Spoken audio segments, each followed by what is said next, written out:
afternoon and welcome to the Leicestershire and Rutland Police Crime Panel this afternoon. So, run through the apologies first. You want to read out the apologies given? Yeah, we've had apologies from Christine Wise, Darren Woodowis, Parisha Chowda, Salma Manzoor, Kevin Lloydell, Michael Mullaney and Jenny Jordan. Still missing two members that should be here as well. Yes, that's correct.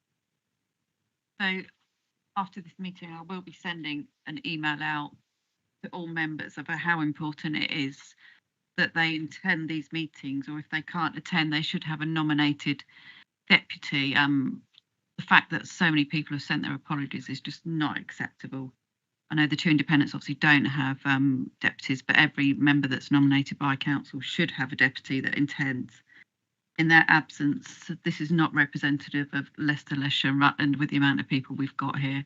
This is a really important partnership meeting, and it's really, really disappointing that members are not making the effort to turn up or send a deputy. So there will be an email coming out after this meeting from me to share with everybody. Okay, on to the minutes of the meeting held on the 1st of February 2024. Just one thing I wanted to follow up. I did send a letter to the policing minister and the Secretary of State, the Home Office, detailing the issues that we spoke about, the budget constraints and the underfunding of Leicestershire Police Force. There was a request at the last panel meeting that I asked the chief execs to sign, just to inform panel that that request was sent round. All but one chief exec declined to sign the letter. So the interest that there was only one chief exec that wanted to sign, we took that name off and sent the letter just from me as chair of the panel. So just for your information, the letter has gone off just from me as the chair of the panel, and we haven't yet had a response. Is everyone happy with the minutes? Yeah, move on. On page 5, the PCC said that he was meeting with the Home Secretary on the 6th of March. Did that happen? He said no, but this is just for accuracy of the minutes, not to pick up matters arising from the minutes, but is indicated as a no. First of all, apologies for being late. It was hard to find anywhere to park.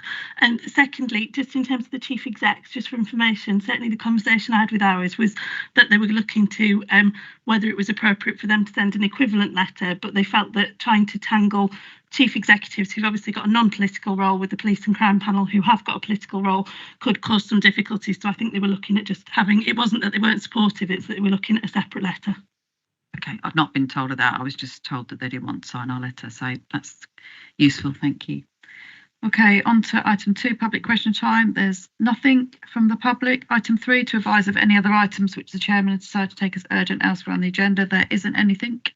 Item 4, declarations of interest in respect of items on the agenda. Is there any wish of interest from anybody? Okay, I would like to propose that we then take item 7 next, so the Chief Constable can be here to run through that with us, and then he has to leave. So is everyone in agreement that we just switch the agenda around to take item 7 next? Perfect, thank you very much. Okay, so we'll move on to item 7, which is on pages 53 to 57. So over to the Mr. Matthews, or do you want to, or straight away? Straight to Mr. Nixon on okay. Okay, over to you, thank you. Chair, thank you, and I'm really, really grateful that you're accommodating my movements this afternoon. So can I just say thank you again whilst I'm here in person for your letter of support into the policing minister. And again, I just want to add on to what Sarah said. My understanding is a number of the chief execs have reached into me personally to show their support. So I think they acknowledge your effort and the effort of the panel. And I think they are looking at how they can support in a different way. So I just think the context around that is important. In terms of the paper that you have before you, I just want to acknowledge the Chief Executive Claire and ACC Kerr have been the report writers, but given the role that I'm taking with MSU, it felt appropriate that I just come and give a little bit of context. So if I talk to the paper, it hopefully sets out for those that haven't lived the journey of MSU, the fact that MSU is our East Midlands Special Operations Unit. It's a large collaboration that was formed in 2001. It has been seen as one of the pioneering collaborations nationally for many, many years. And it creates regional capability to deal with the high-end specialist areas of crime, often specialising in major crime, serious and organised crime, high-end fraud, economic, but more latterly has often been doing a lot of work in the covert, undercover space, undercover online, and also has developed some capability to deal with policing the dark web. And without going in, we could lose hours talking about the dark web. But obviously, there's a lot of activity within criminality that takes place on the dark web. So the region provides a lot of capability in that space. Of note, paragraph 6 refers to, in March 2023, the HMIC published a report that graded the East Midlands Special Operations Unit as inadequate. Now, clearly, that's not a position that we want to sustain, and it was inadequate in the way that it was responding to serious and organised crime. I don't think I need to remind this panel that actually all 5 forces get inspected for serious and organised crime, as does the regional capability, which is EMSU. I'm very proud to say that we were the force that got graded as outstanding for our response to serious and organised crime. I won't go through where the other forces were, but needless to say, a lot of that and a lot of the area criticised by HMI was targeted at not just the tactical response, but also the prevention activity and how it goes from the high-end crime tactics right the way through to local delivery. So there was some connectivity issues that were getting flagged up that the region could strengthen. I would also say that at that time there were a different set of chiefs. So whilst the report was dated at 2023, the inspection took place actually in 2021. So I think the dynamics of there are different chiefs in posts now, and there has been some progress that has been made on that. And certainly on behalf of the 5 forces, it's been agreed that we are going to put EMSU back into the pole position that we want it to be. However, that said, so since the publication of the report in 2023, lots of work's been going on to strengthen the response to serious and organised crime, particularly around what is linked with the sexual abuse, child abuse. Particularly, a lot of that is in the online space, and that's an area that HMIC did flag up. You'll see paragraph 9, it talks about a series of workshops that have been being run over the last few months. My own ACC Care, has been heavily involved in that with all of the ACCs from across the forces. And paragraph 10 in there talks about that in January of 2024, so not that long ago, the 5 chiefs met. And in order to move this on at pace, it was agreed that one of the chiefs would lead the oversight of the improvement and the remodelling of EMSU. And you'll see from the paper that I was voted as the person that would be that senior responsible officer on behalf of the 5 chiefs to oversee and engage with EMSU. So effectively, that's it. What I will say is I will point out a couple of quick ones. So if I go through the headlines from HMI, obviously it was talking about the sexual abuse, child abuse. I'm happy that good progress has been made in that. But the key areas that really did unhinge the inspection for HMI for EMSU last time was around it wasn't considered to be financially stable. So it got a financial plan that was set for 1 year. Because of a lot of forces financial volatility, that hadn't been projected forward over the terms of the medium term financial planning, and therefore the sustainability of EMSU was questionable. So I guess why do I share that with you? The key role that I'll take up as the SRO is firstly having a look at what the threat and risk is for the region, but also how that links across to Leicestershire. But then within that, the key challenge is that for EMSU to sustain its current operating model, that needed an uplift of £6.5 million during 24-25. Well, clearly forces haven't got that surplus. So EMSU will need to shrink, and it will need to shrink at pace. So in year, this 24-25, it was agreed that EMSU would absorb £2.5 million worth of efficiency savings, and they've been identified, and they're going to have to get delivered within the first half of 24-25. So it feels like we've got a twin track approach taking place in EMSU at the moment. The first one is we're going to have to continue to deliver really high-end tactics and make sure that we don't dilute that. But we're going to have to take out £2.5 million in the next 6 months. But running concurrently with that, we're looking at 25, 26 and onwards to look at reconfiguring the operating model within MSU so that we can bring down the budget envelope so it becomes sustainable for the period of the MTFP. So that's 2 work streams. Firstly, deliver on the budget expectations that were agreed during this last budget round, but also at pace, look at all of the capabilities and remodel that operating model within the next 9 months so that we can then have something that is implemented for the beginning of 25-26 with a significantly reduced financial envelope so that it becomes sustainable across all of the 5 forces. And Chair, that feels like it's a really, really quick overview of where we are, but I hope you get from a Leicestershire perspective. I think there's 2 things. Firstly, I think MSU is a really, really good provision. It's full of really capable, very highly skilled people. And certainly I wouldn't be looking to dilute that in any way, shape or form. But I do think there is an opportunity to do some remodelling at pace so that it is put back on that firm footing and it is sustainable. Thank you. Just a couple of questions for me. It seems like a huge amount of work. I hope you didn't plan to sleep over the next few months at all, because you've got a lot of work to do. And I suppose the second point is when you like to be re-inspected. So obviously you're just starting the work and you're saying it's going to happen over the next 9 months. When are you due to be re-inspected, do you know? So we've not been given a date for re-inspection, but as you would expect, certainly all of the different forces in the region are going through their second inspections. So I'm going to be engaging with HMI to get, firstly, to inform them of where we are and the direction of travel and take them with us on the journey, which I think is really quite constructive. Because, sorry, the other bit I did miss out is we need to have a revised Section 22 agreement in place. Now, of course, we can't get that signed off until we've delivered the operating model. So I'll be taking HMI with us on that journey. But for the purpose of audit today, we've got no indications at the moment that they're coming in to do an inspection. But that said, that could change depending on what they find in the different 5 forces. Thank you. Any other questions from anybody? So it'd be good if you can come back at some point when there's something to report back to us about your progress. I think it'd be good for us. The agreement with the PCC, yeah. Okay, thank you very much. Good to see everybody. Let you go. Thank you very much for coming. Okay, we'll move back to the agenda as it is. So we'll move back to item 5, which is pages 11 to 22, the Police and Crime Commissioner's update. Over to you, Mr. Matthews. Thank you, Chair.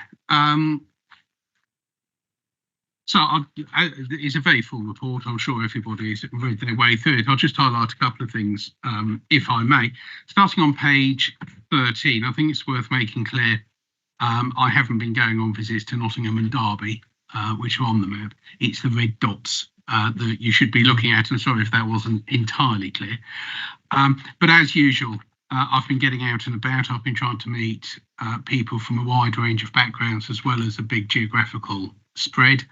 It's ongoing work. I've been doing it ever since I took up post 3 years ago. So just because this seems to be showing me a lot in Leicester and Loughborough, at other times I've been busy elsewhere. So we do try to spread them in terms of where the population is, just as much as where the crimes are, because everybody pays their council tax. Pardon me, and everyone has a right to be listened to by the office holder.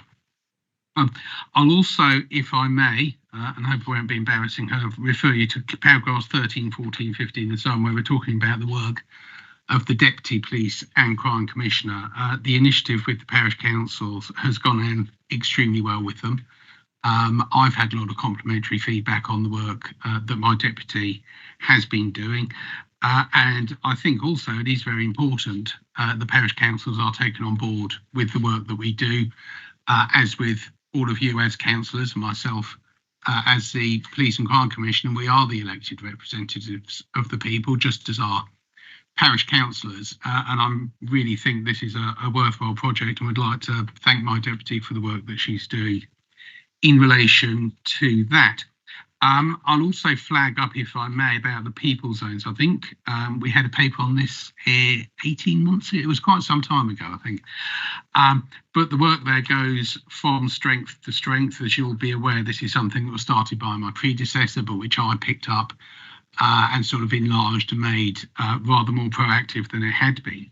So I'm really pleased to see the work going on in Loughborough, the city, Northwest Leicestershire, sorry, Charnwood, the city, and Northwest Leicestershire in relation to this. It's really, I think, after 2 years of hard work by members of my office, and particularly by the residents of the areas, is really beginning to take off now and beginning to see some real improvements, both in terms of crime reduction, but also in terms of quality of life in those areas. So I'm particularly pleased with that.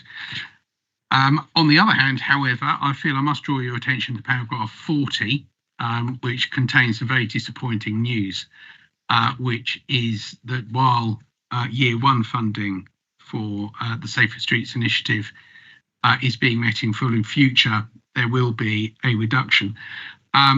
Good news, if there can be any on this, is that the section, because we've decided to keep the violence against women and girls, which covers the whole of the city in 2 counties, we decided to keep that intact. And it's more to do with the target hardening, where the reductions are being made.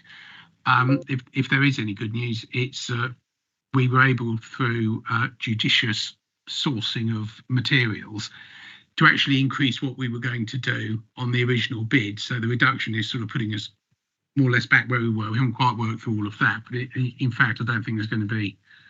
But it is very disappointing, nevertheless, that has happened. Other than that, it's a very full report. I think everything's there. Perfectly happy to take any questions you or members of the panel may have, Chair. Thank you. I'm sure panel will have some questions. Mine's just about what you've just said about the withdrawal of some of the bid amount. Have you been advised why? And I suppose what have you done to try and get the bidding back? And I suppose you just explained why you're taking off projects 2 and 3 and not project 1. And just to check that both Melton and Aidby and Wigston have been informed that that's what's happening with their bid. So it's really what have you done to understand why that's been withdrawn, and what we're doing to lobby to get that money back? So just in terms of understanding why and how it's been reduced, it was a notification that we got through the Home Office that basically kind of said the amount that you've been allocated due to cuts has been reduced by this amount of money. Please reprofile your project. It's one of those things, unfortunately. I think there's been national reductions. Sarah. Thanks, Chair. I suppose that really comes on to the bit that was flagged in the minutes about, obviously it's a national change. You spoke at the last panel meeting about having a meeting in place, which I think you've indicated didn't happen with the Home Secretary around funding. I just wondered what you had been able to do in terms of lobbying, both in terms of our wider funding picture, but obviously this is a significant cut for areas which had been prioritised due to very specific needs that had been identified by your office. Well, that's right. It's very disappointing. I can't claim it isn't. And I think the fact that we didn't really get any sort of explanation as to why that figure had been chosen and that fund had been chosen, I think is particularly disappointing. It really would be nice to know the sort of reasoning that's going on at the Home Office. As to what we're doing about it, well, I'm still trying to get a meeting arranged after the last one was postponed. Whether it will happen or not, given the imminence of us going into the pre-election period for police and crime commissioners, I really doubt. It's much more likely to be taken up by whoever is police and crime commissioner after the election. Obviously, we're lobbying, but it does appear to me the decision's been made, and decision was made without consulting any police and crime commissioner, which is, again, disappointing. But you'll be as aware of the mysteries of central government when it comes to allocating funding to local government as I am with the mysteries when it comes to allocating funding to police. It's not good, to be honest, but all police and crime commissioners are pretty much in the same boat on this one. Has the funding been cut across the board of everyone that applied? Is that we've not been singled out?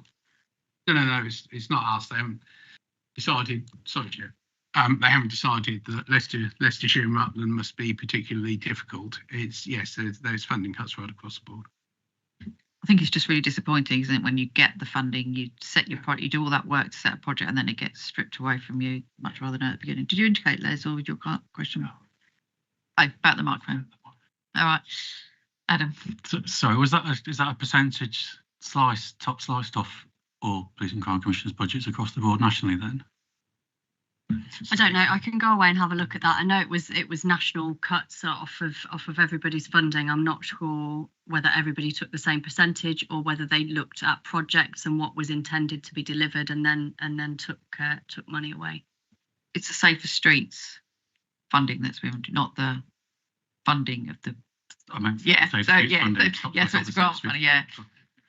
It's just and coming on to kind of the wider funding question that we had around the conversations we were expecting you to have with the Home Secretary. I suppose there is a disappointment that we were raising last time, the issue of, we see as you've been quite underfunded, and there being disproportionate funding settlements between police and crime commissioners, and we don't seem to be getting any rationale coming back to us as to why that might be.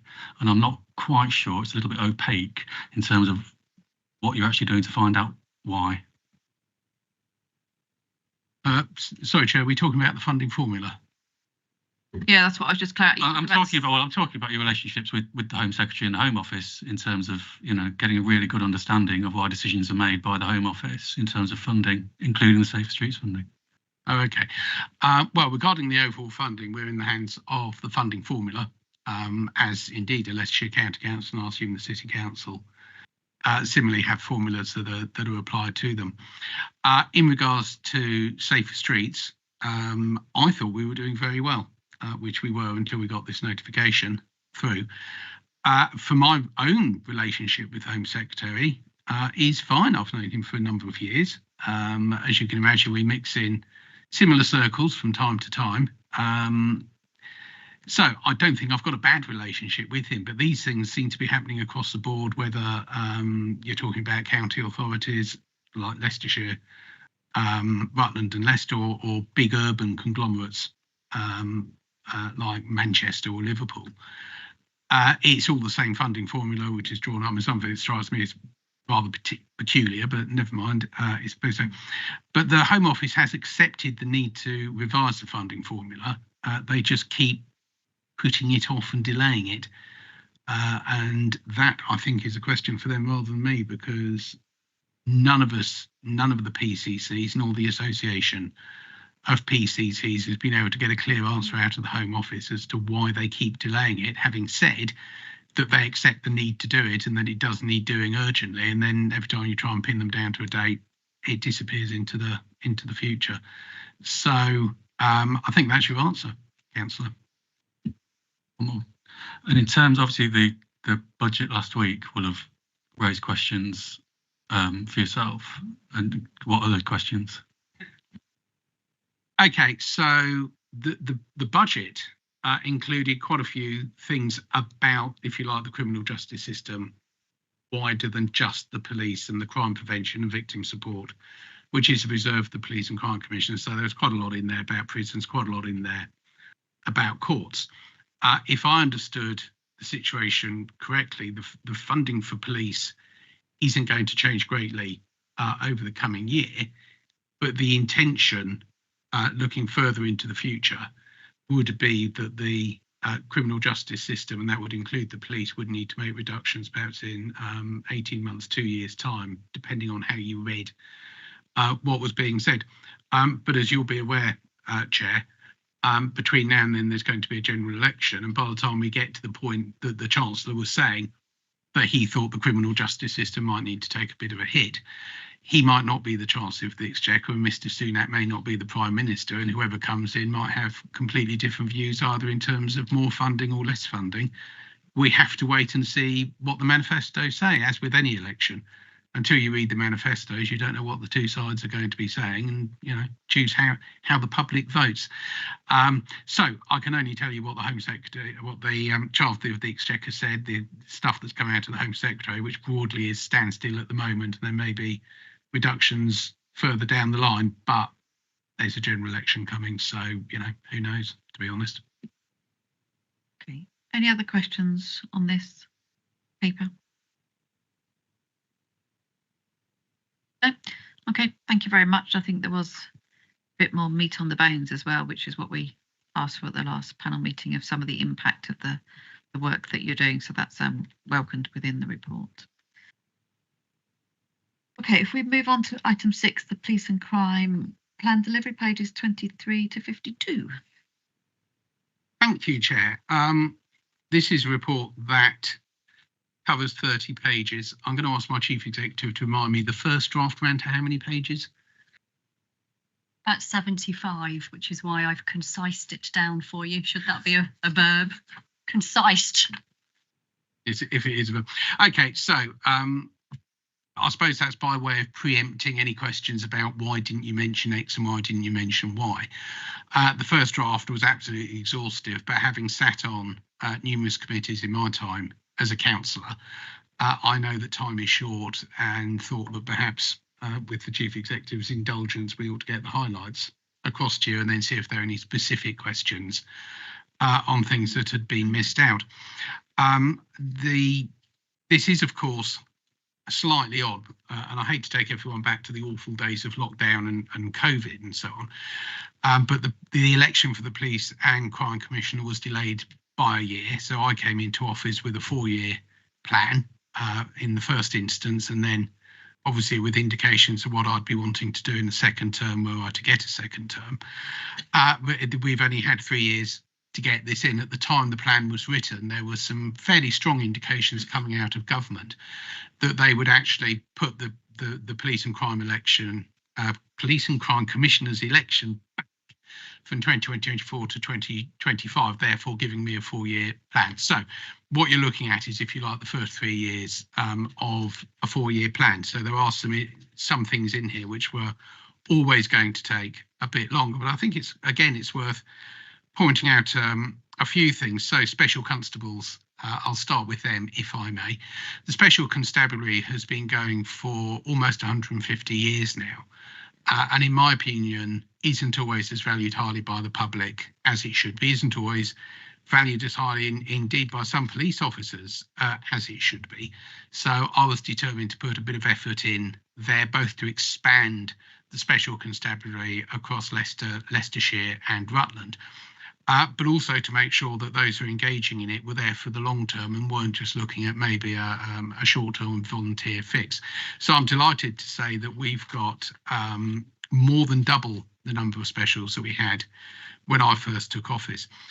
Neighbourhood policing is, of course, something that all of you as councillors will be very concerned about. It's neighbourhood policing, which you and your residents will be seeing firsthand. So again, pardon me, that we've been able to do that we've now got 74% of constables are serving 2 years or more in neighbourhood policing, whereas in some parts of the country there's a lot more sort of rotation and churn going on. But residents like to know who their local constable is, they like to know the constable's name, and they like to have a relationship with that particular constable. So I'm very pleased that we've been able to deliver on that.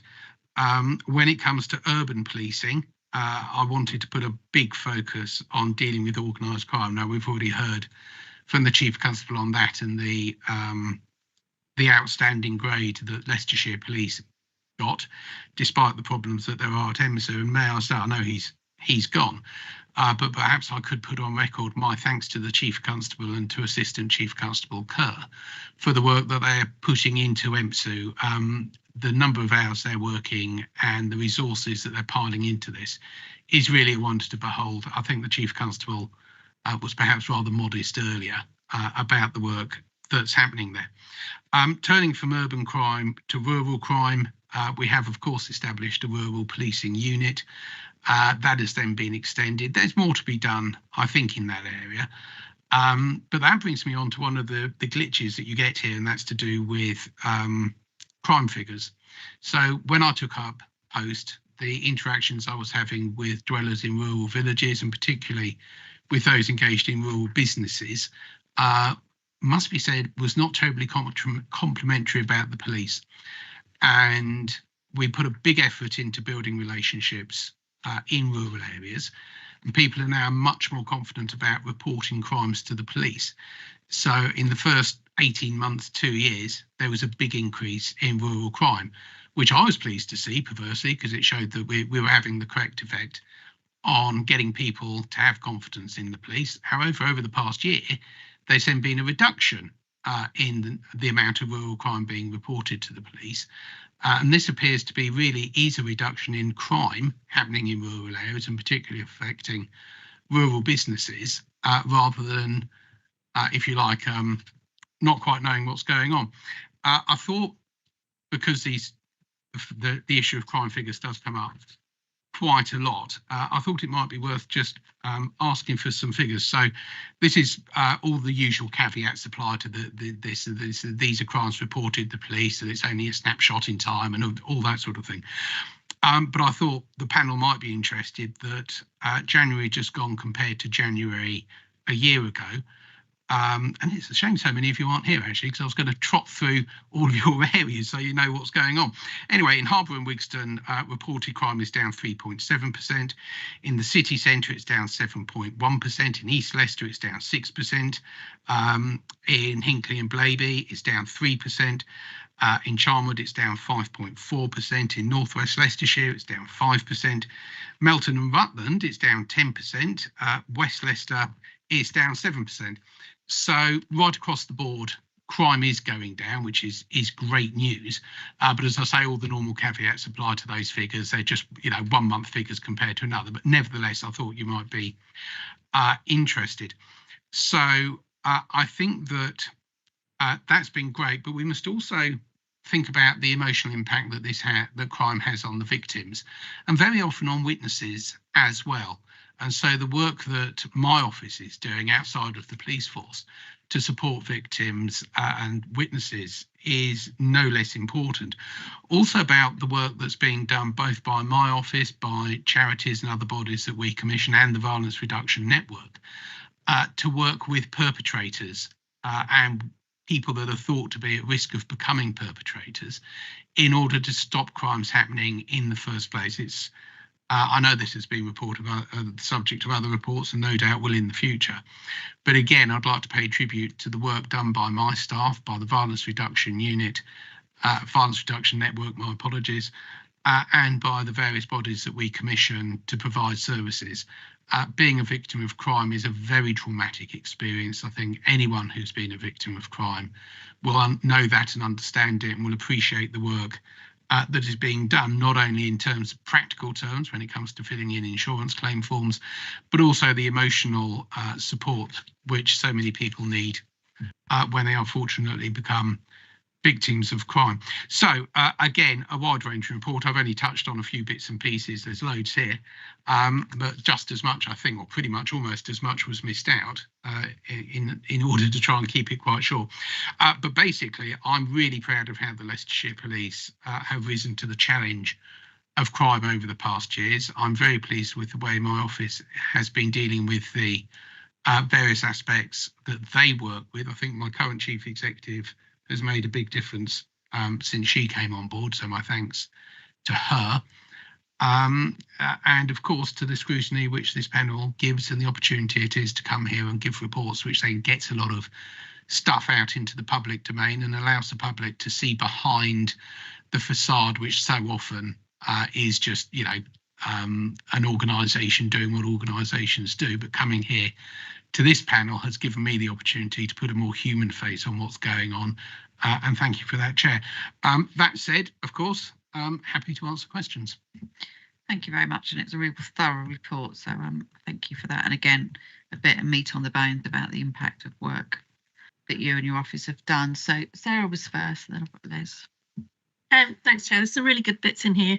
I just wanted to pick up though on partnerships. And it's interesting because community safety partnerships across the area are barely mentioned in the report, and that relationship in terms of how we the funding your office gives, the sort of really local understanding of what the issues are and how we are able to address them at that for some areas more hyperlocal, obviously for the city it covers a bigger area. It just feels like a really obvious gap either in, for me, the urban policing section, or in the rural section for colleagues around the table, or in the partnership section. And I just wondered about your reflections on those relationships with CSPs across the area. All right, well, thank you. I spend quite a bit of time working with community safety partnerships, both through an officer level and indeed myself visiting chairs whenever I'm invited to do so. The member of staff in my office who deals with community safety partnerships, I think, has got a very good relationship with nearly all of the partnerships that we deal with. The work that community safety partnerships do, I have always thought are absolutely fundamental to crime prevention and to keeping people safe within their communities. And as you say, this is very much community-based stuff that goes on with the community safety partnerships and the various organisations that are involved with them.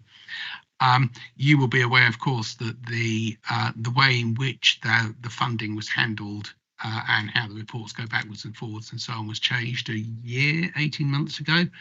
I took the decision then that I wanted to give it 2 years to bed in before starting any other changes.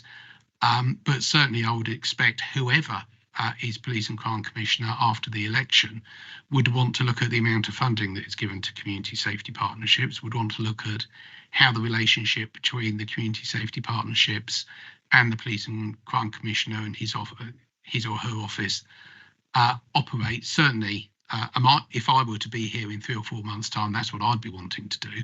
I can't make decisions for other people.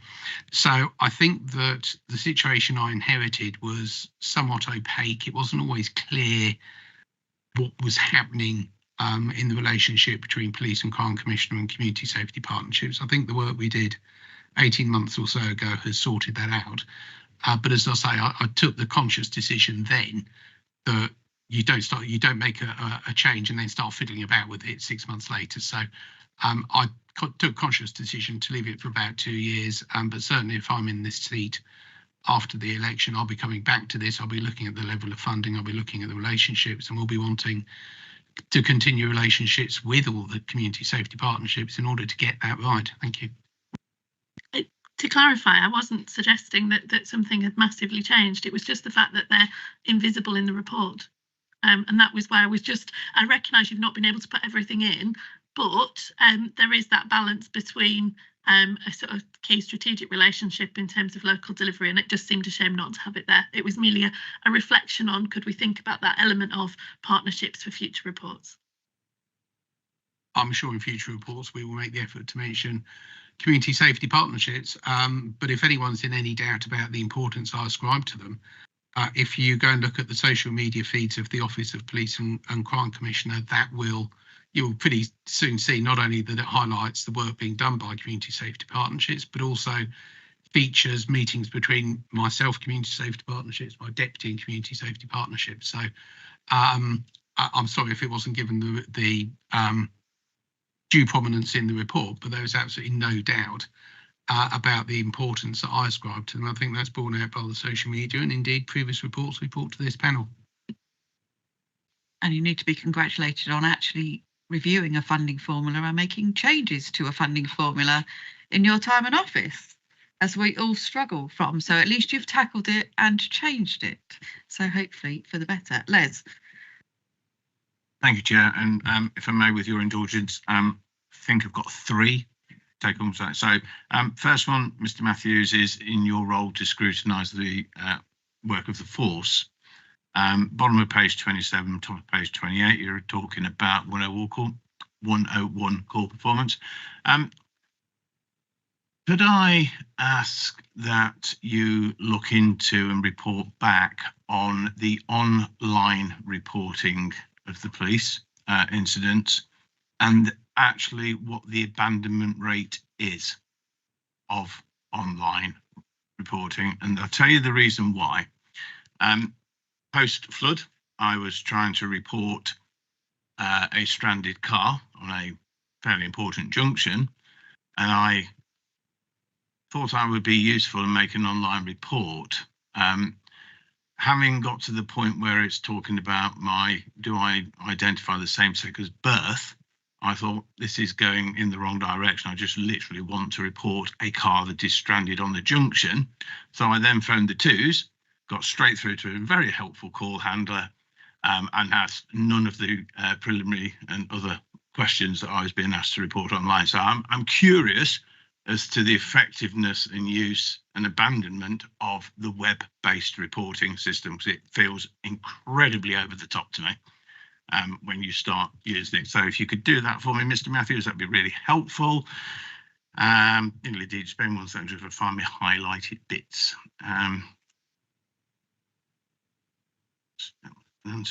So one of the questions I had was, right. So interesting one. So on page 37, around about the middle, we refer to tasers will be available for every officer who wants to carry one.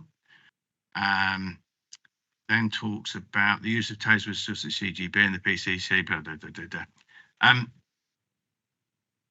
My sort of question relates to, can we leverage more opportunities through our PCSOs, special constables, not specifically relating to tasers, but I believe the situation is, and I believe it is the Chief Constable's decision, that our PCSOs can be trained to use a speed gun, but they're not warranted to issue a fixed penalty ticket, which seems a bit of a waste of resource.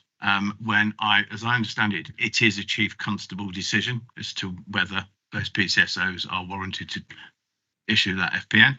So that would be one, I think, that would be very useful. And I think for the PCSOs, I actually think they find it quite frustrating that they can stop a car, they can tell somebody off, and then they have to wait for a warranted officer to turn up to issue a fixed penalty notice, which seems a bit silly. So I think there's one there for you. And then, if I may, Mr. Matthews or Claire, don't mind which, bottom of page 38, just let you grab it. Very last paragraph, ensure that all residents in LLR will be treated professionally. You did. And the narrative is, in summer 2023, PCC commissioned an independent large-scale public survey, to understand the expectations and views of the police across LLR. And the results of that were, so could we have that reported back, I think. And I think, Chair, Mr. Matthews, that will do me very nicely. Thank you very much. Well, thank you, Chair. Let's start then with the 101s and the online reporting.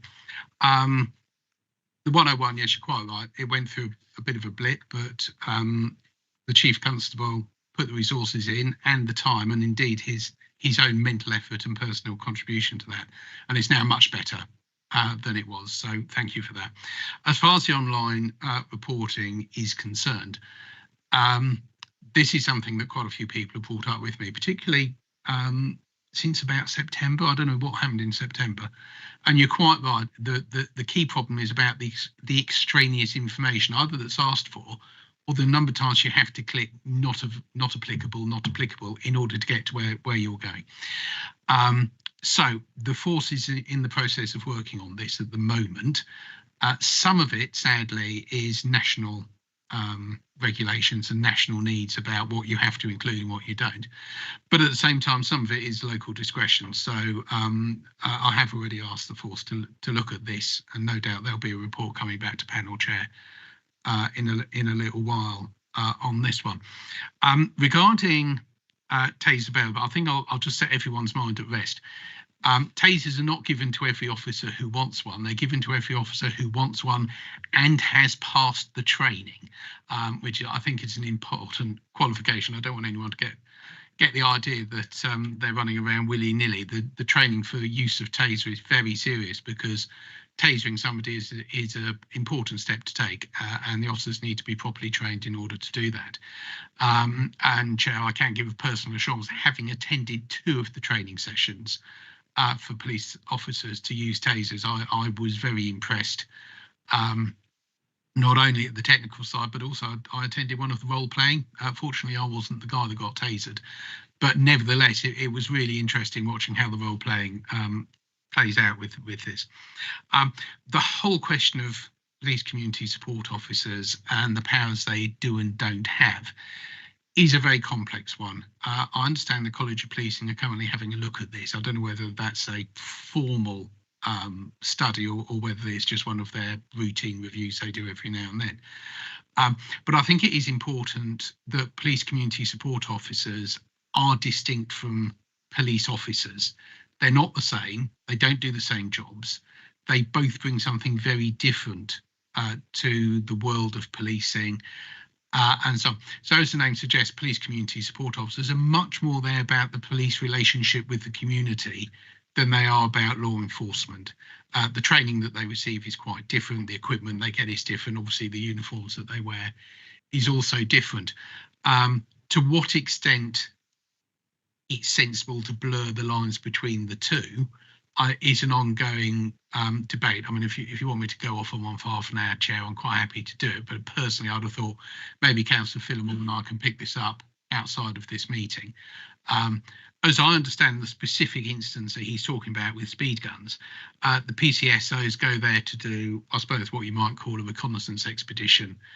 So that if members of the community say traffic on that road, or there's a lot of speeding goes on that road, the police community support officer's role is to go there and check with a calibrated speed gun to see if that is the case, because very often people might be driving too fast for the road conditions but not actually breaking the speed limit, and so perception of speed can be to do with is it school leaving time, are there lots of children on the pavement, what's the weather, that sort of thing. So it's to do, whereas the police officer's role is to go there and actually enforce the speed limit once it's been discovered that there is a lot of speeding going on a road. So but it sort of touches on a much wider issue of the relationship between the public, the police community support officers and so on, which I'm happy to take up with the councillor afterwards, if I may. As for the survey, I'm going to turn to my chief executive. I thought we did release a whole load of stuff from this survey, didn't we? We did. I thought I'd just been upgraded to chief constable. Downgraded. Sorry. We did produce a leaflet that was published in December, so that ended up going on social media. If anybody needs that circulating because they missed it at the time, then really happy to do so after the panel. Yeah, if you could send that link out, Of course, that'd be yeah. useful for everyone. Did you want to come back? Yeah, if I may, thank you, Mr. Matthews. And I think in the context of the question just about what was the outcome of the report, it'd been handy to have it commented in this report that existed. Because unless you've been following you on social media, you wouldn't actually know. And this, of course, is a public meeting. So I think my bemusement, I think, Mr. Matthews, with fixed penalty notice, use of speed guns and tasers is this report clearly says the Commissioner is committed to equipping all specials who are willing and able to do so to undergo training to carry tasers. In my humble little world, the use of a taser is significantly more authoritative than issuing somebody with a fixed penalty notice having just been caught on a speed gun speeding. So it's about using the best resources or making best use of the resources, because it just seems a bit silly to me.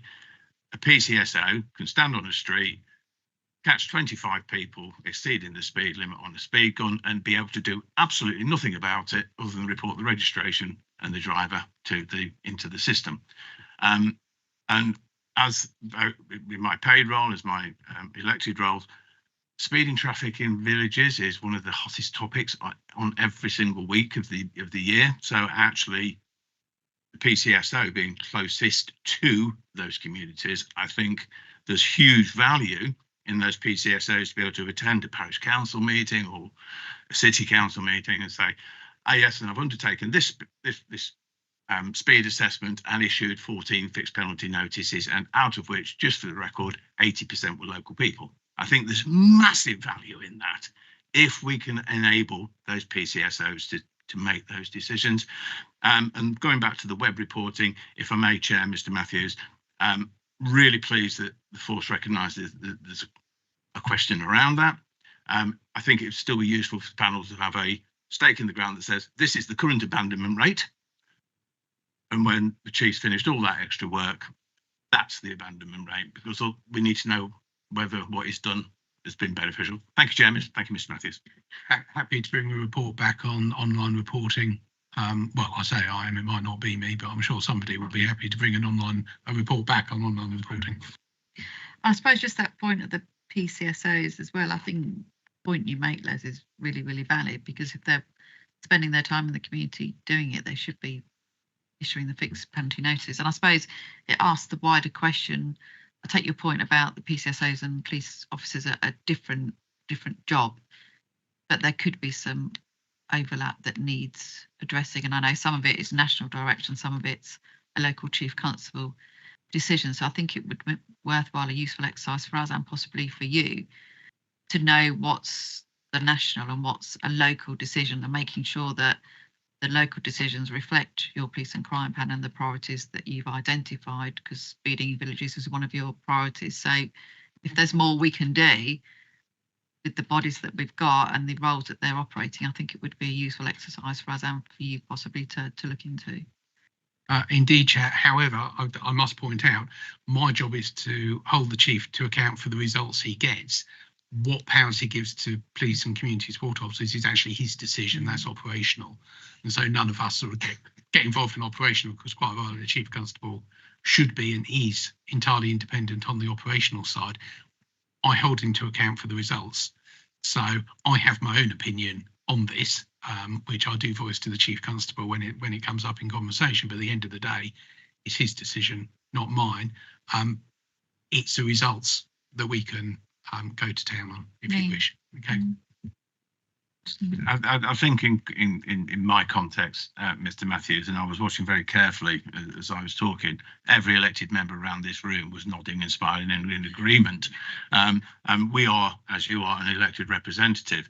Our role is to scrutinise you, who scrutinises the police. And I think it is a valid question to present to the chief to say, can we make better use of the PCSOs by enabling them to do X, Y, and Z? And that's it for me. Thank you, Chair. Thank you. Adam. And I was nodding as you described, absolutely. The way the strategic objectives are tabulated is really helpful. I think it's really clear, and actually it's very good communication, I have to say. So thank you for that. I don't want to get into a pedantic debate about the difference between aims and objectives, because I think some of the aims aren't necessarily aims within there. I would like a little bit more narrative on why amber and why green, because if you look there, it's not particularly clear. Because what I looked for was where you're saying that there is work in progress through to March 2025. Some of those are in amber strategic objectives, some of those are green strategic objectives, and obviously there's a lot of things that are going to happen between now and March 2025. You've mentioned one milestone earlier. But some of the aims, as you describe them, are quite important in terms of reducing crime and fear of crime on public transport and reducing alcohol-related offending. For us to be told there's work in progress through to March 2025 doesn't really give me much confidence in terms of how that work in progress is going, if it is indeed in progress. I'm planning on painting my front room. I could describe that as work in progress, but I've not actually started yet. So it'd be really useful. I think there's 8. I've counted 8 of the indicators there are work in progress. It's not particularly effective reporting from my perspective, to be honest with you. I'd like some indication of how far that work has progressed. Yeah, we can bring more back on those. I mean, essentially, just to pick up your question about the RAG. So the red, amber, green rating that you've got in the table is the current RAG. So where we would rank the workflow based on the number or the quantum of activity that was intended to deliver as part of the plan and how much has been delivered to date. The work in progress that's planned for the next year, we ended up doing essentially a workshop that involved all staff kind of last autumn, and then we included the commissioner in that in terms of what he wanted to prioritise up until the end of this financial year, which is why the others say work in progress. So there are plans in place of what we will deliver for those, but given that they are not started yet, which is why we put work in progress. Okay, any other questions? Yeah, hi, thank you, Chair. You know, the figure of the crime reduction on the city area is a bit higher figure, like in West Leicestershire is not Leicestershire, West Leicester, I mean, is 7%, city area is 7.7%. But compared to the city area, the urban area is a bit half of the figure, like a 3% on Oadby and Winston, which is always be more news about burglary and all that. And the other one is like a 5% on Northwest Hinckley is only 3%. So I don't know why is it completely different than the city area to the urban area. Okay, thank you. Well, as I said, these figures are just a snapshot, January versus January, and so on. You always do get some bit of variation going on. I think the answer to this is I'm not sure. You'd have to pull in each of these are the neighbourhood policing areas that I'm referring to. So I think you probably need to pull in each different neighbourhood policing area commander to understand in more detail what's going on. The other thing to say, of course, this is total crime figures. And that can hide a multitude of things because, you know, one serious crime could have a much greater impact on a community than maybe 8 or 10 more minor crimes, and yet it would only show up as one crime on this. The answer to the question, Chair, is I don't know. That's operational, and you would again need to get the people in. Also, I just pulled these figures out because I thought the panel would be interested in them.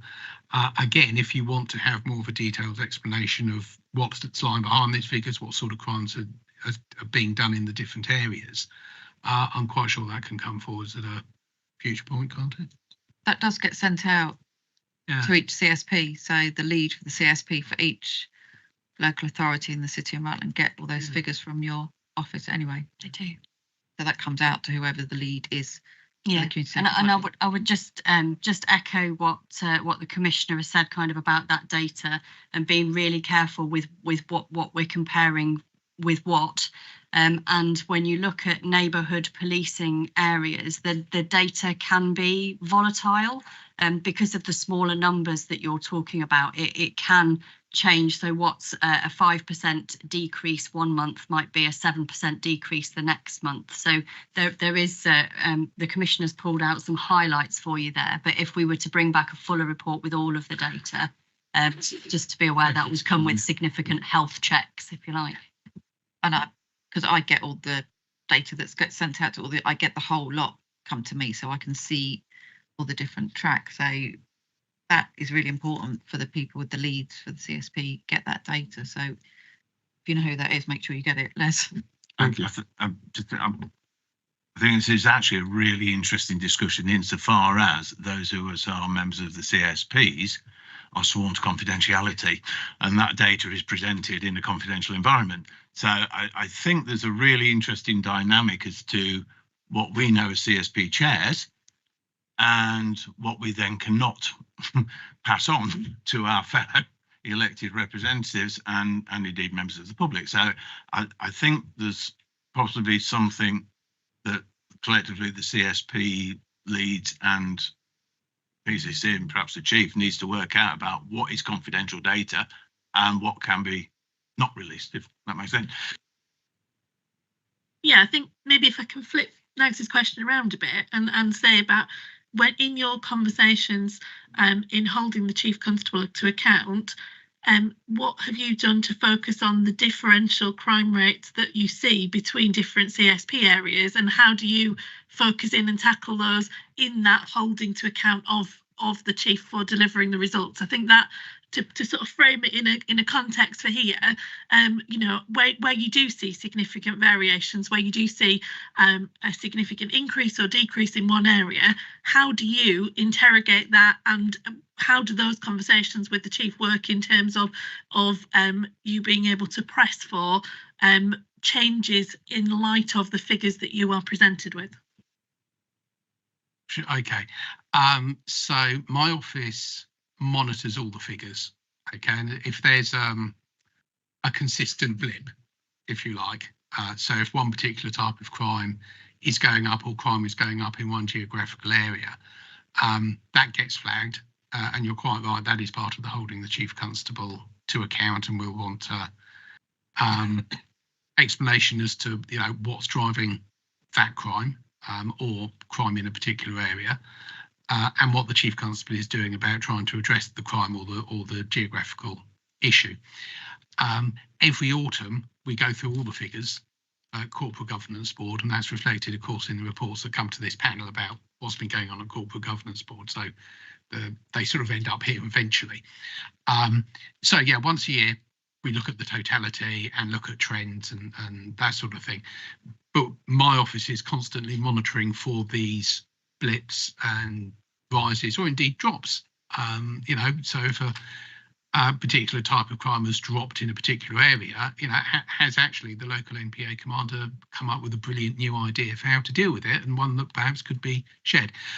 So it's an ongoing process together with an annual review in the autumn. I think that's the answer. I was just going to touch before you did about the MPA commanders. They're the ones that have got the live data as well, aren't they? So we get the snapshot sent to us, but they've got the live data. So they're working within their localities. If there's a spike, they're directing their operations locally, aren't they? So the MPA commanders have full control over how they disperse their staff, that they've got their resources to tackle what crimes are high in their areas. But it's good to hear you have an overview every year at least. Yeah, and I think I'm sure it's still there because I was looking at it not long ago. You can still jump on the map for the police where all crimes reported and actually drill down by local areas. So people are that actually interested in what it doesn't do is explain what's the difference between area A and area B, but it certainly lets you drill down into what is happening in your local patch. So that's still there. And also we have the dashboard from the LSCSB that we're all part of as well. We have the live dashboard. You can click on the link there that tells you all the differentials between what crimes are high as well. So we have lots of data at our fingertips. It's making sure that you go and, yeah, you've just got to go and look at it. So I don't know who the lead is in this city. Who's? I'm the CSP chair, but we've obviously got officers. Yeah, who so report, Sarah have done slightly different. Yeah, so Sarah should get that data in the city, but I know each of the districts get it, and then I get an overview. I just want to touch on the high-tech policing that starts on page 36. So I did just pick up some really good stuff there that I just wanted to highlight because we're all struggling with budgets and we are moving to a more digital world and AI and left actual humans doing it and more robots doing stuff for us. So I did pick up, which I thought was really good, some of it. So the virtual statements, the ability for victims of crime to give a virtual statement rather than have a police car outside the door with all the neighbours peeping through so I think that helps victims report crime, that they're not going to be identifying in the neighbourhood that they're reporting a crime. The things about triaging on sites, you know, devices, evidence, all that sort of stuff saves time of officers going back, and virtual crime reporting, all that sort of stuff. So I think within that, I think there's some really good work that's starting to grow seeds, which is better for victims and also for budgets as well. So really, really good. And then I just picked up as well that the crime reporting that was picked up at the last inspection, that we weren't reporting the crimes that we should, has really, really improved. So that's really good to see that that's on top of as well. So I think we were up to in the 90% something I think I picked up in there, in that we're recording the right crimes, which is really good for our victims as well. So yeah, there's some really good stuff in there, and I think, you know, like Sarah's picked up on the CSPs, that probably was in the 75-page document that you've took out. It's just what do you take out, what don't you take out. But you know, I think overall it gives us a really good idea of where we are and what we're doing. Okay, any more questions on this item? Les? It's just one observation. I think maybe said this later on, but I think what that focus that you just raised, Chair, on high-tech policing and how PCC and the force are actually leveraging and utilising high-tech really does emphasise why we wanted that Section 106 review, and actually the future agreements being far more flexible.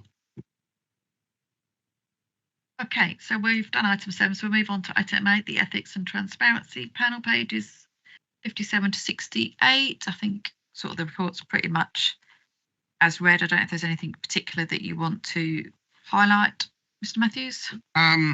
No, well, again, you know, the report's as read and they're doing what they're doing. Some of you may have noticed we are advertising for the, yes, thank you. Before I put my foot in it, we have put out an advert for a specific hate crime panel, which will then feed into this overall panel. It was felt that that was of sufficient importance. It should have its own little section. So this is something that, you know, is under constant review. We're always looking at it. But again, my thanks to the members of the panel for the work that they do. They do work very hard on this. Again, my deputy attends the meetings and sort of keeps an eye on it. But the work they do is very valuable. I know the force really appreciate some of the feedback that they get from this panel, and the way that they look into some things in real depth. So yeah, the report as stands, but again, my thanks to the members of the panel and the work that they do. But I just thought I'd flag up about the hate crime thing because that's a new development. Thank you. I think that where we are in the world and what's going on in the world around us, but also coming up to PCC elections, local elections, general election, there tends to be some more hate incidents and hate crimes. So I think that's a really poignant point to point out. And well, I just wanted to check from as a panel. Obviously, we're on the ground here in our localities. If there's areas of concern that we want looking at as a panel, can we do a recommendation to you as a panel that we would like you to consider that the Ethics and Transparency panel put something on their agenda? It just gives us an opportunity to feed in concerns for you to consider. Is that okay? I think, strictly speaking, I would request the panel to look at something. They could say no if they don't want to do it. I think this panel can't, but if you ask me, absolutely, I'll make that a request from me to them. I think that's how it officially works, isn't it? Yeah. So the answer's no, you can't, but yes, I'll pass on the request without any trouble at all. Thank you, Sarah. Thanks, Chair. I was slightly struggling to understand what impact had come out of the panel. So in terms of specific recommendations, actually we've reviewed this and we identified this and this issue, and therefore we've made recommendations for a change. And also it'd be really helpful where particular items have been gone into in detail to get that sort of level of understanding out. So as an easy example, and I'm aware this was done by the Force rather than the Ethics and Transparency panel, but following the national case around the girl that was strip searched, for example, the Force did a full review of, and those of us that sit on safeguarding panels got the review back from the police about all the stuff they'd done internally to assure themselves that that the poor practice that was seen in that area had not been replicated here, and was able to report back to safeguarding panels, certainly to give us a level of confidence around how the powers were being used locally, that they were broken down around gender, around ethnicity, where powers were used, who was present. That certainly from when we were at the Children's Safeguarding panel, and Deborah I think was at the same one, we were able to get a real confidence that that the ethics of the police force locally were absolutely where we wanted them to be. I must admit I was hoping to see some more of that through this reporting, and whether it be on a particular topic or that actually the work had been scrutinised, that sense of it came up a little bit when we had the report around sexual offences and rape a couple of months ago as well, about 4 months ago I think, that the panel had looked at it, but they hadn't really looked if there'd been a differential in terms of ethnicity, in terms of how it'd been taken forward, or gender or age or different things. It'd be really good to get a sense of which bits they've prodded at and what's come out of that prodding. And prodding is the only way I can think of. Scrutinising, that's the right word. If this panel wants a more detailed report next time, I'm sure that can be done. I mean more reading for everyone on this panel, but if that's what you want, then that's absolutely fine. I don't see a problem with that at all. No, and I suppose just to draw your attention, kind of paragraph 26, there's a few bullet points in there that present you with some highlights, and I suppose any panel member and any member of the public that's particularly interested in the Ethics and Transparency panel, all of the minutes from all of their meetings are put on our website for anyone to see. So I'm happy to bring those through as a kind of a summary report next time, but once they're signed off by the panel at the next meeting, they are put on the website. Yeah, I've had a look at the minutes, not for this meeting, but at a previous one. And there's a lot of questions asked and occasional responses, but I don't really get a sense of we've identified these issues and then the force is responding, or the commissioner's responding, depending on where it there are bits of questions rather than conclusions and actions taken. And it'd just be really interesting to get a sense of not just that the questions have been asked, but what's happened as a result of them. I think that comes back to the comment that the panel's had a couple of times about demonstrating impact, hasn't it? And you've seen in some of the reports that we've brought today that we're starting to bring that through more thoroughly for you now. So that's an area I can absolutely pick up and take away. I suppose I was just looking at paragraph 7, where it says the panel are advisory role in providing assurance to the Commissioner that ethics and integrity are embedded within Leicestershire Police and that the highest levels of professional standard of service deliveries are maintained by the Chief Constable. So I take it that they've not particularly picked up any particular major issue. That's how I've read the report. And if they had picked up a particular issue that they were concerned about, that would have been in there. So I don't know if I'm reading it right or whether Sarah's reading it right. No, I think that's exactly right, is that they've not picked up any major issues. And that's one reason why we asked for the letter that's come directly from the chair of the Ethics and Transparency Panel to the Commissioner. We've put that in there for you as the appendix so that you can see his words. Sarah. Thank you, Chair. Having read the report, one of the things that struck me was, obviously in the media at the moment, is there's a lot of negative press around confidence in policing that largely revolves around social media usage of forces in their communications, in the case of the mother that fell into the river, unfortunately, and how that force particularly chose to use social media in their comms, how officers are using internal social media in a very negative way, and forces not very far from here have been heavily scrutinised and criticised for that. So I'm just wondering how it's not mentioned by the in as one of the themes, or so how do we hold, or how do you hold the force to account for those force communications, internal force communications, and officers to the public type communications? So, Chair, if I can ask a bit of clarification. Is the councillor asking me to ask the panel to look at how Leicestershire Police handles this sort of stuff, which, as the councillor says, is very important? Or is she, because a lot of this is sort of like the routine holding to account that just sort of don't come up. But if you're looking for a more in-depth study, I'm sure that can be done. I think it's just the themes of the panel are mentioned in terms of gratuities and gifts, but actually I think if we stopped and asked a member of the public, what are your concerns around policing? Is it that they're all getting gifts? I think it probably won't be that. I think the themes at the moment that many of the community come out with are about police officer communications. You know, some of our forces where officers have shown bodies and how they've communicated with each other in really negative ways, language, racist language being used by officers.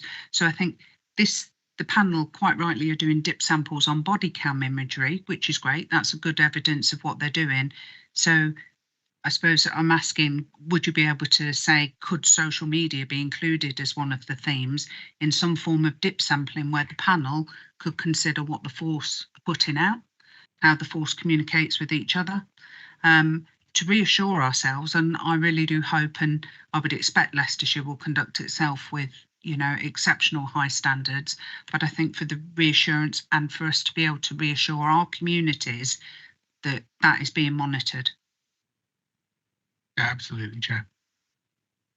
I just add a bit of an extra colour to that, if I may, Commissioner. I suppose just to give you an oversight of some of the work that's been done to date. So in terms of how officers act in their day-to-day work, obviously much of that is covered by the Code of Ethics, of which there was a new one launched not that long ago, and the Commissioner has had a number of conversations with the Chief Constable about how he is embedding that through the force. The force also have a really robust kind of communication strategy in terms of the bar that they hold their officers to on how they expect them to engage with the public, both via their neighbourhood policing area websites and also on their social media pages, so the neighbourhood kind of Facebook pages, what have you, and that's something that our office also keeps an eye on. In terms of asking the ethics and transparency panel to take a look at that, we can absolutely do that. But I just wanted to make you aware that that is something that the Commissioner has kind of already interrogated the Chief Constable on a regular basis. Thank you. Any other questions on this paper? Go ahead, Les.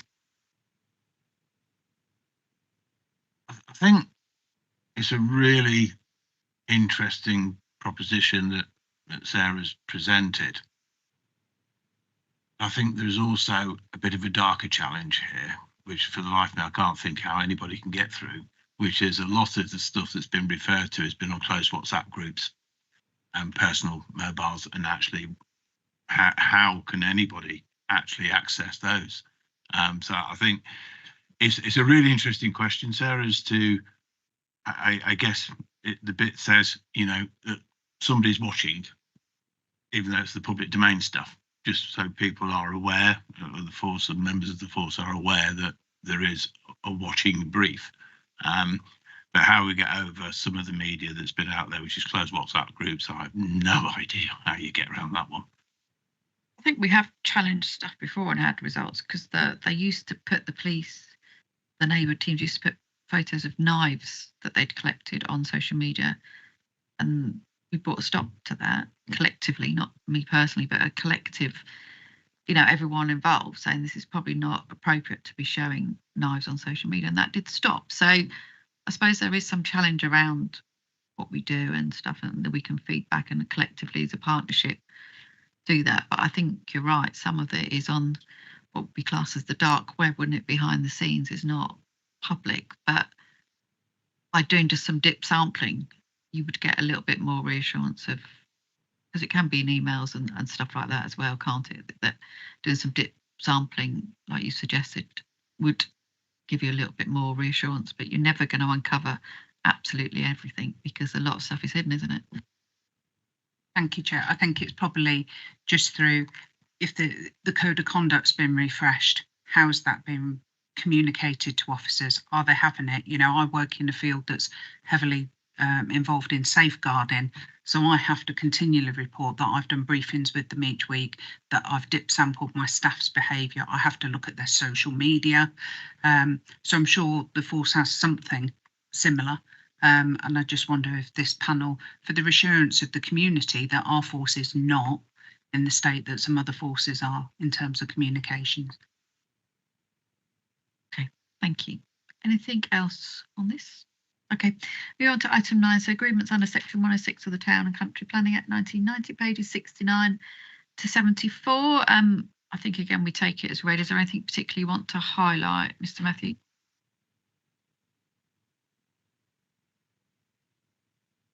No, again, very full report. I'm happy for it to stand as it is. Yeah.